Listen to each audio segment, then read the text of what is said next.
নমস্কার বন্ধুরা, কাকলি kitchen and ট্রাভেলে তোমাদের সকলকে আমন্ত্রণ জানাই। আজকে একটা খুব সুন্দর বড়ার রেসিপি বানাচ্ছি। বুঝতেই পেরেছো, দেখতে মনে হচ্ছে বেগুনি, এটা কিন্তু বেগুনি না, এটা হচ্ছে পাট পাতার বড়া। আর সেটা আমি কীভাবে বানাচ্ছি দেখতে হলে পুরো ভিডিওটা স্কিপ না করে দেখতে হবে। সকালবেলা গিয়েছিলাম একটু বাজারে, তা বাজারে গিয়ে দেখছি একটা মাসি খুব ভালো এরকম শাক নিয়ে বসেছে এবং অনেক শাক ছিল, তার মধ্যে পাট শাকটা ছিল কিন্তু খুব সুন্দর আর সতেজ। লোভ সামলাতে না পেরে তাই পাট শাকের আটিটা নিয়ে চলে আসি এবং শাকের পরিমাণও অনেক ছিল। তা ভাবলাম পাট শাকের ঝোল তো অনেক সময়তেই খেয়েছি, তা আজকে একটু পাট শাকের বড়া বানাই। তার জন্য আমি একটু বড় বড় দেখতে পাতাগুলো কেটে কেটে থালার মধ্যে রেখে দিচ্ছি। বেশ কিছুটা লাগবে, তবে অনেকে একটু অন্যভাবে করে, ডগগুলোকে নিয়ে নেয়, তার মধ্যে অনেকগুলো পাতা থাকে। তবে আমি ডগগুলোকে না নিয়ে পাতাগুলো একটা একটা করে কেটে নিচ্ছি। এবার 4-5টা পাতাকে একসঙ্গে নিয়ে আমি ভাজবো। তা পাতাগুলো আমি কেটে নিই এবং সেটাকে কেটে ধুয়ে পরিষ্কার করে রেখে দিয়ে আসছি। পাতাগুলো সব কাটা হয়ে গেছে। এবার ব্যাটারের জন্য দিয়ে দিচ্ছি পরিমাণ মতো বেসন। তবে বড়াটা যাতে খুব ক্রাঞ্চি আর মচমচে হয় তার জন্য দিচ্ছি মুসুর ডাল। তবে মুসুর ডালটা কিন্তু এটা ভেজানো নয়, এটা শুকনো মুসুর ডাল। আর দেখে যেন ভেবো না যে আমি বিউলির ডালও দিচ্ছি। মুসুর ডালের সঙ্গে বিউলির ডাল একটু মিশে গিয়েছিল, আর যেহেতু এটা ক্রাঞ্চি ভাব লাগবে তাই একসঙ্গেই মুসুর ডাল বিউলির ডাল একসঙ্গেই গুঁড়ো করে নিলাম। এবার বেসনের সঙ্গে দিয়ে দিয়েছি। এবার দেব এতে বেশ পরিমাণে মতো কালো জিরে। কালো জিরে দেওয়া হয়ে গেছে। এবার এর মধ্যে দিয়ে দেব একটু হলুদ, আর ঝালের জন্য দেব একটু লাল লঙ্কার গুঁড়ো, আর দেব পরিমাণ মতো নুন। আর এই পাট পাতার বড়া করতে গেলে আমরা তো বেসন দিয়ে করি, কোনো সময় তোমরা কিন্তু এটা করে দেখো, রেসিপিটা করে দেখো, খুব ভালো লাগবে। কেন মুসুর ডাল দিলে অনেকক্ষণ পর্যন্ত কিন্তু বড়াগুলো ক্রাঞ্চি হয়ে থাকবে। খুব ভালো করে এটা মিশিয়ে নিচ্ছি। আর গরম ভাতের সঙ্গে মুসুর ডাল দিয়ে আর এই পাট পাতার বড়া জাস্ট জমে যাবে খাওয়াটা। অল্প অল্প করে জল দিয়ে আমি একটু ভিজিয়ে রাখবো, কেন যেহেতু মুসুর ডালটা শুকনো গুঁড়ো করেছি। এবার ভিজিয়ে রাখলে ওটা খুব ভালোভাবে বড়াগুলো হবে।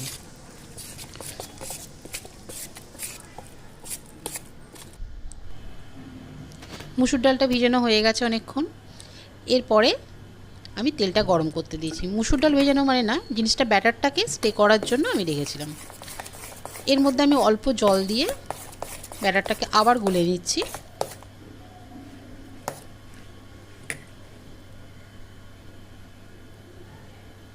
আর দিয়ে দিচ্ছি একটু সাদা তেল, এতে বড়াটা কিন্তু আরও মচমচে হবে। এবার এই পাট পাতাগুলো ধুয়ে পরিষ্কার করে রেখেছিলাম। দেখতেই পাচ্ছ বন্ধুরা, একটা একটা করে আমি পাট পাতা এরমভাবে নিচ্ছি।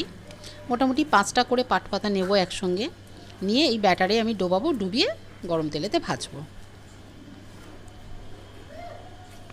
সবগুলোকেই আমি 5টা করে করে নিয়েছি।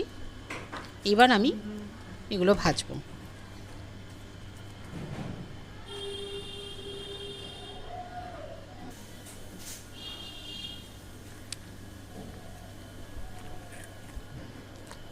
ঠিক এইভাবে ব্যাটারটা মাখিয়ে তেলে ছাড়তে হবে।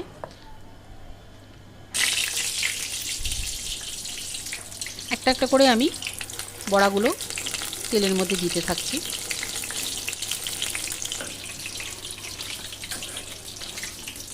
তোমরা কিন্তু বন্ধুরা বাড়িতে বানিয়ে আমাকে কিন্তু কমেন্ট করে জানাবে যে এই পাট পাতার বড়াটা তোমাদের কেমন লাগলো।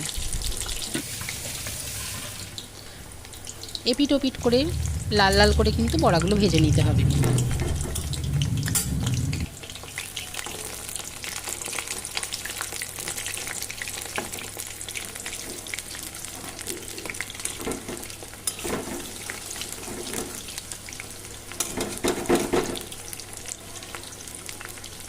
খুব ভালোভাবে এগুলোকে তোমাদের ভেজে নিতে হবে।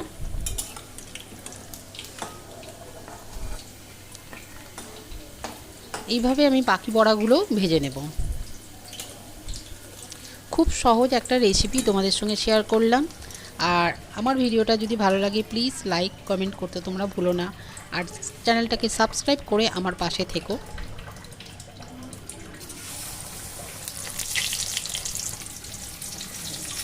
যারা নতুন বন্ধু আছো এখনও পর্যন্ত আমার চ্যানেলটাকে সাবস্ক্রাইব করোনি, ভিডিও দেখো, প্লিজ আমার চ্যানেলটাকে সাবস্ক্রাইব করো, আমার পাশে থেকো। পাশে থাকার অনুরোধ রইল তোমাদের কাছে।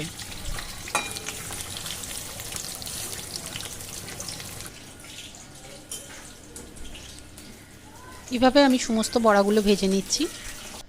তোমরা এইভাবে বড়াগুলো ভেজে নিও, দেখবে খুব ভালো মুচমুচে। এবং আমরা সাধারণত কি এই সমস্ত ভাজাগুলো মানে রান্না করার সঙ্গে সঙ্গে বলি খেয়ে নিতে, কিন্তু এইটা যেহেতু মুসুর ডালের গুঁড়ো দেওয়া আছে, এটার জন্য কিন্তু অনেকক্ষণ, অন্তত ঘন্টাখানেক এটা মচমচে ভাব থাকবে, সহজে নরম হয়ে যাবে না। তোমাদের কাছে অনুরোধ রইল তোমরা এইভাবে একবার বড়াগুলো ভেজে দেখো, খুব ভালো লাগবে। আর আজকের ভিডিওটা এখানেই শেষ করছি। সুস্থ থেকো, ভালো থেকো।